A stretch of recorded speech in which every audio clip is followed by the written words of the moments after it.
Hey RBians, this is RB and welcome to my channel RBanaChopper. Hope you all are doing good, and today again I'm back with another interesting recipe.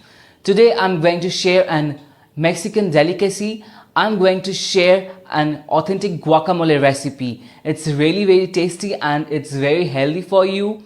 You can use guacamole as a spread. You can put it on some toasted breads, or you can make some simple sandwiches with this guacamole, or you can just enjoy as a dip with some your favorite nachos, or you can put it any wrap that you like.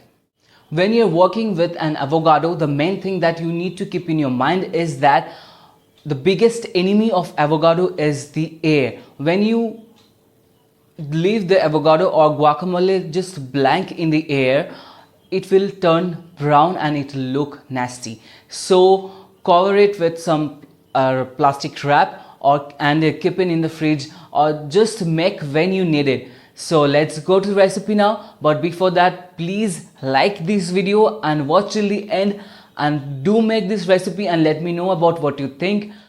And if you are new to this channel, then please subscribe my channel and hit that notification bell. So let's go to the recipe now.